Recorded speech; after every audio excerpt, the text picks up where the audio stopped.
Hello mga kababayan. Panahon ngayon sa Switzerland. Malamig. It's how many degrees? Tingnan natin sa kotse. It's -5. Ayan o, -5 degrees.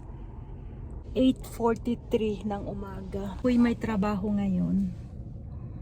Katatapos ko lang kumuha ng glycemie sa 2 pasyente kasi community nurse ako. Nag-inject ng kanilang insulin. Ngayon naman, ang next kong patient is alas 9 pa. So masyado pang maaga. So ako'y makikipagkwentuhan sa inyo. So madali lang yung trabaho ng community nurse dito sa Switzerland. Sunday ngayon, pero may trabaho ako. Pwedeng magtrabaho ng 50%, 60%, 80% o kaya 100%. Pwede kang magtrabaho sa hospital, pwede kang magtrabaho sa mga nursing home. Nagtrabaho din ako nung unang-una ko dito bago ko na-validate yung aking license. May mayamang nag-sponsor dito sa Switzerland na sinasabing naghahanap sila ng mga foreign nurses at saka yung mga nurses na ayaw na nilang magtrabaho at gusto na naman nilang bumalik. So, nakita ng asawa ko yun pagdating ko dito, yung announcement na yun, at ako'y nag-apply. Pero, bago ako nag-apply pala doon, is nag-aral na ako ng intensive course ng French.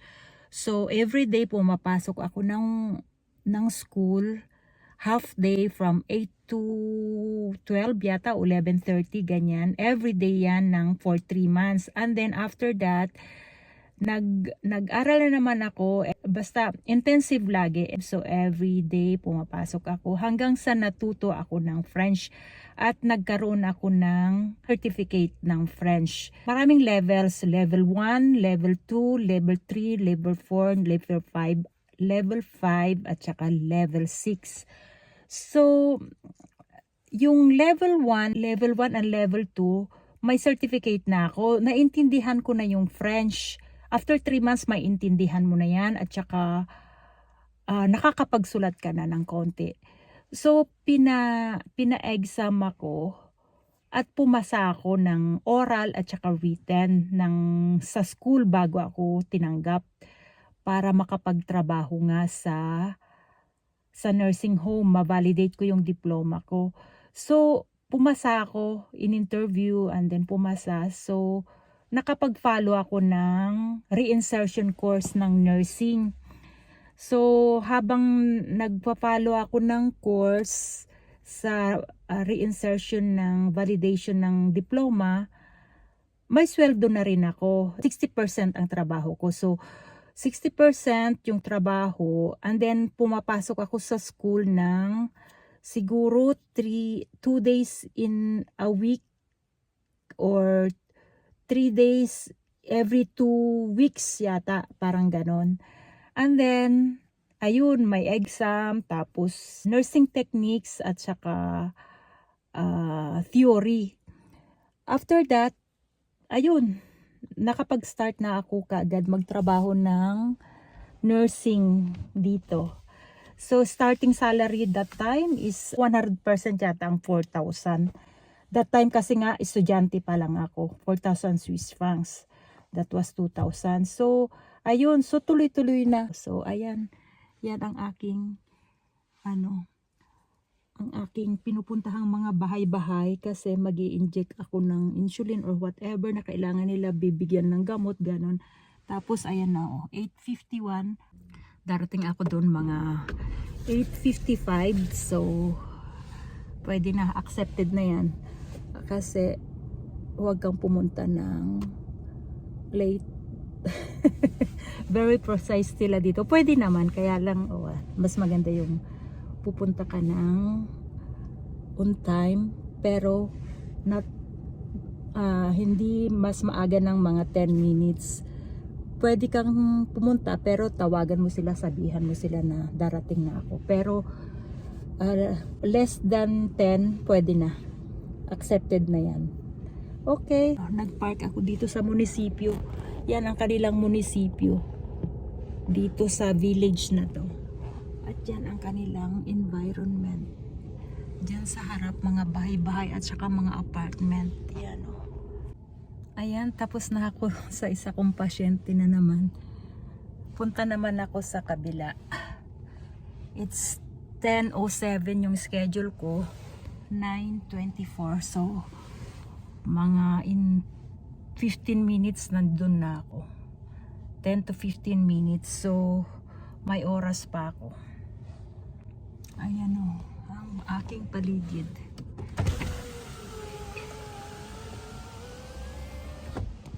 Yan, may malaking bahay dun. Ewan ko kung nakikita nyo. Ayun. Tapos parang may simbahan yata dun. Ayan. Another village siguro yan.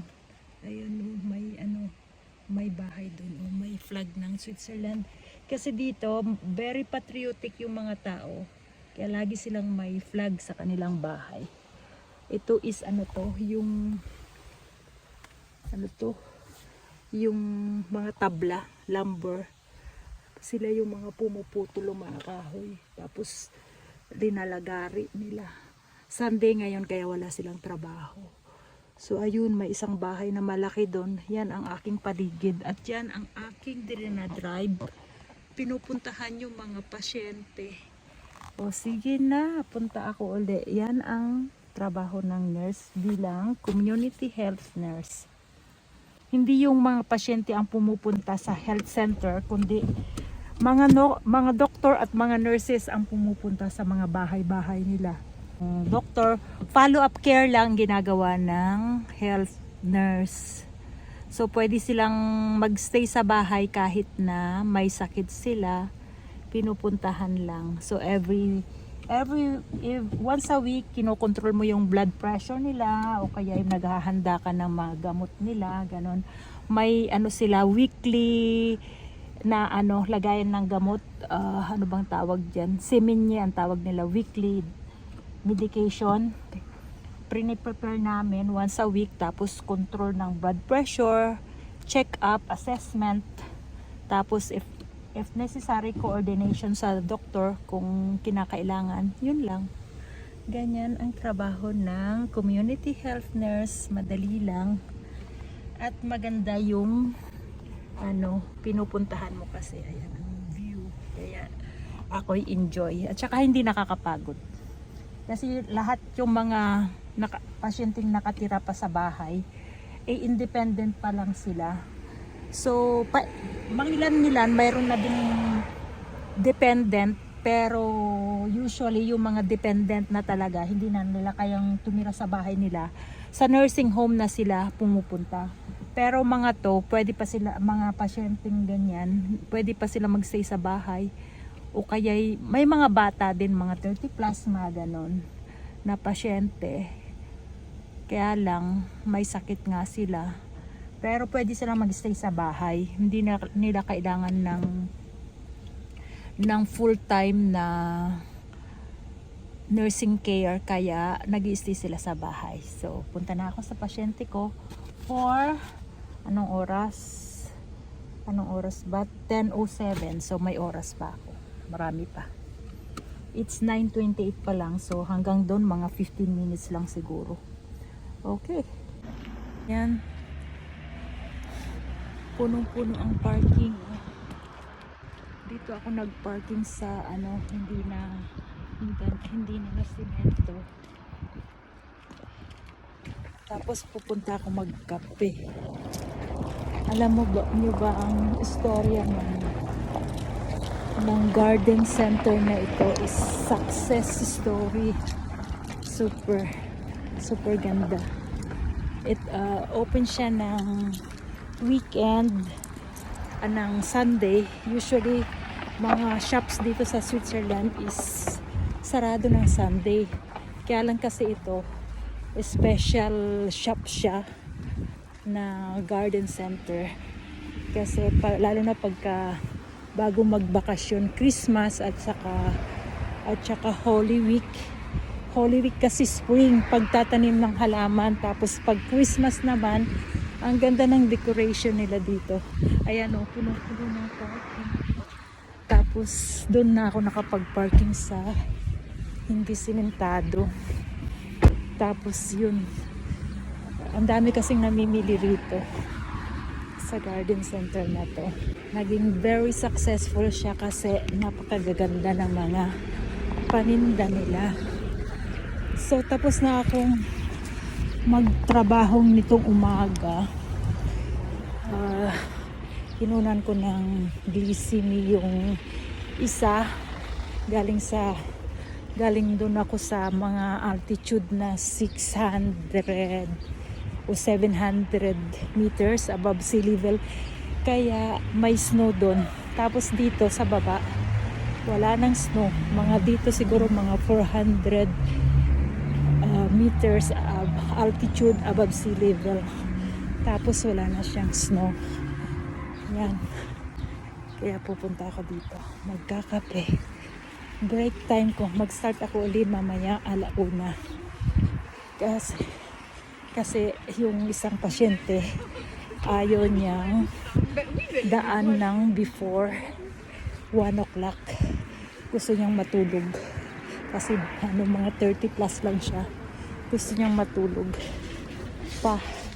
Kaya daming paninda. Ito garden center. Yan. At open ito pagka special occasion like Christmas. Ang ganda ng mga paninda.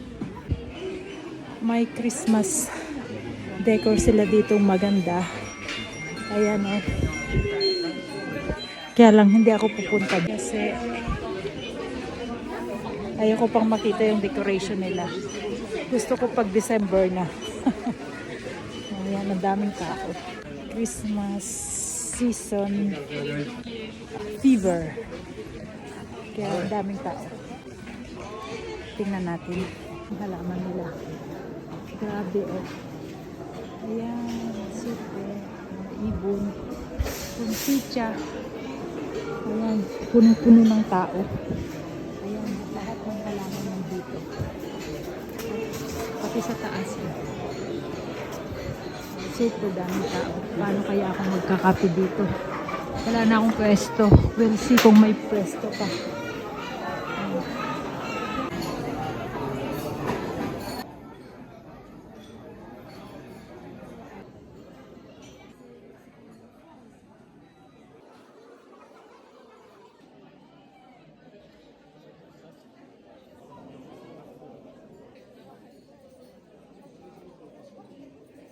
So tapos na akong nagkape. Punta na tayo dito sa garden center. Ayun mga punsitya, may red. Ito is galing siguro to Pilipinas. Tingnan natin. Ayaw ko kung nasaan. Allocation. Yan, may peach, may white, may yellow, may red, may mga orchids din. Ayan, may mga pots. Ganda nito oh, dahon. Ito oh, variegated mga pots. Kaya ako'y naaaliw dito. Pagka-off ko, ay ganda nito.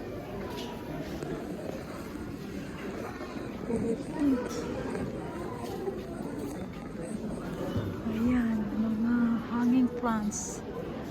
Kung minsan may vanilla, mas makikita mo pa yung mga halaman dito kaysa sa iba. Ayan, punta tayo dito sa mga pots. Ayan, super. Kaya gustong-gustong pumunta dito. Tropical plants ito. Ayan. Magsawa ka. Lahat na nandito. You'll see. Ito. Mga pandilig. Kaya lang mabigat ito. Ay, hindi. Hindi siya mabigat. Ay, masyado 40. Masyadong malaki. Ayan lang, pwede sa akin yung mga ganyan, kaliliit. 32. Stick. Ito, pwede na yan, malamig. Lahat na nandito. Ito ang gusto ko yung Bulaklak Imperialis. At kulay ano siya, orange ang kanyang bulaklak. Ay, dahon. Mga tulip.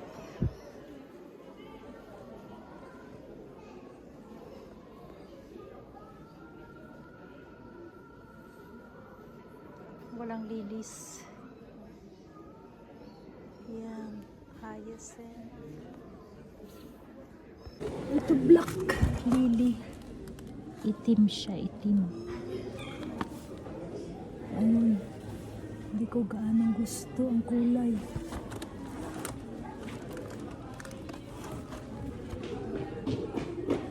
$9.50 kakaiba. Maganda siguro i-combine yan sa kung ano. Sige na nga, bili na ako. $9.50. Ewan ko kung bibilin ko yan o hindi. Tayo. Christmas decor. Moss. And Christmas decors. Ang cute. Yan, mga bula-bulaklak. Ito, mga tuyo-tuyong dahon. 68. Madali lang gumawa yan.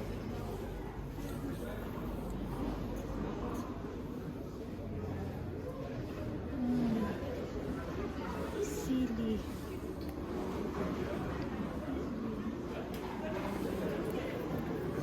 Cactus. Ito, Japanese lantern. Olive. May bunga na siya. Makabili nga ng olive. Dalhin ko sa Pilipinas.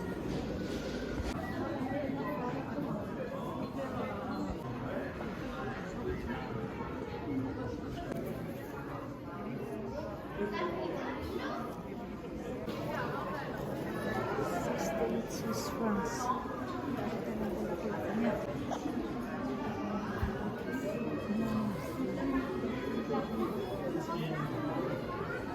Ito masyadong malalaki.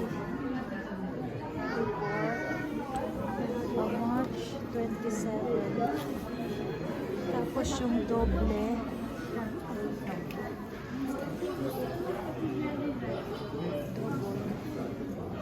It's so nice.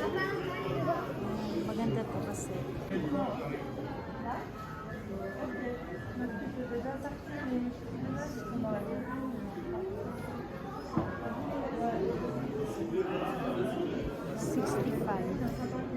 Maganda to kasi tumutubo siya pag winter.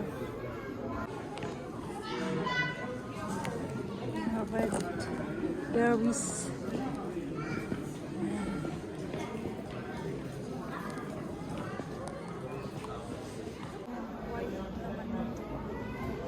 Dito is white. Doon is red and green. Here is all white.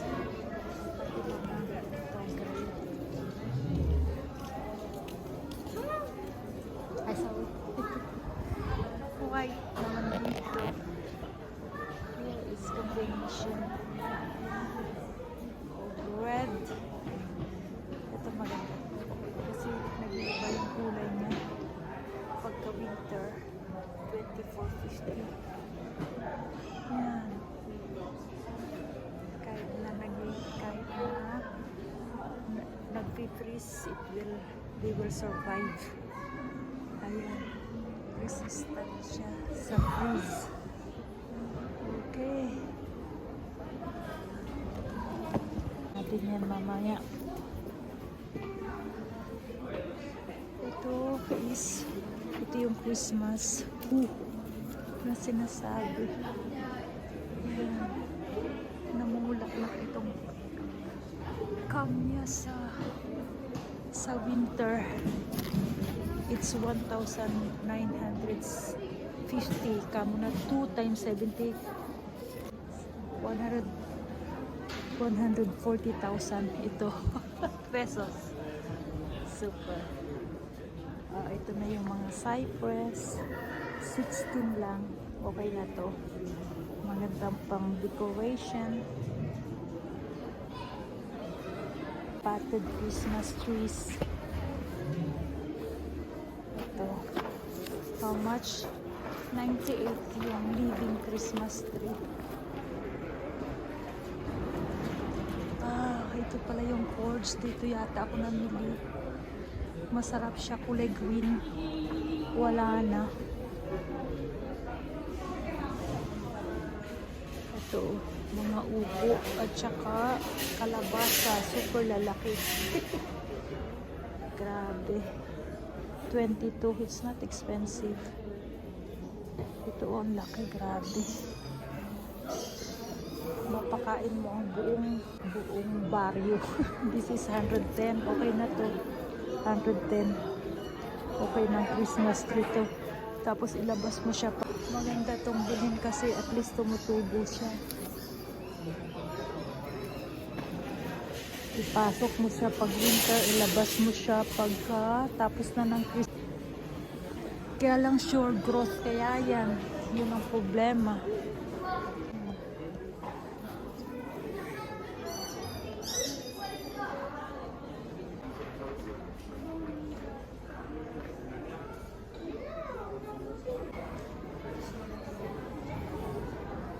Do I have to buy this? Siguro bili ako niyan. Ito very curly. Curly siya. And then the other one is not so curly. Ito oh. Hindi na lang itong may kulay ang branch niya. Maglakad ako dun sa tabi at may ganito. Kukuha ako ng branch para hindi na ako bibili. Mumulaklak siya pagka winter. Maglalakad na lang ako sa park tapos kukuha ko. Diba? Namumulaklak kasi siya sa pag winter. Tingnan natin, amuyin natin kung mabango. Amoy. Nagpapausok sila rito. Mama, halika na. Para malamig. Magpausok na ako sa bahay. Good idea pag malamig. Ayan ang kamyang to. Namubuhay siya. Namulaklak siya pag winter. Kulay pula ang bulaklak ay ang branch. Yun is medyo kulay yellow. Orange. Peach yan. So, yan, nakikita nyo walang yellow rito sa baba. Sa taas lang, about 400 meters above sea level dito. Kaya, ayan, hindi na bulaklak. Ay, hindi nag-yellow. And yan, naipasok na nila yung mga halaman nila rito. Kaya, wala nang makikita. Mga sale na lang daw itong mga roses. So,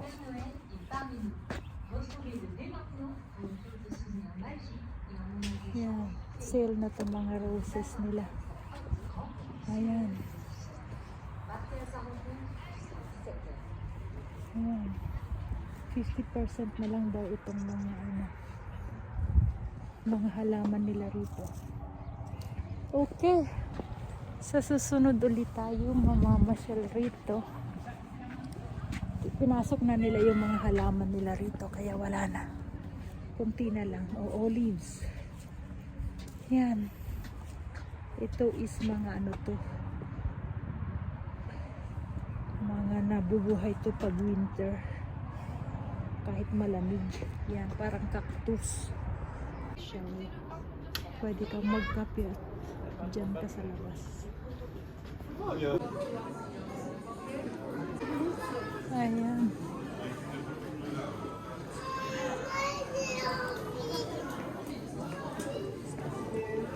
3,000. 3 times 7, 7, 14, 21, 210,000 ang presyo niya. This is kulay pula. Look at this, pula.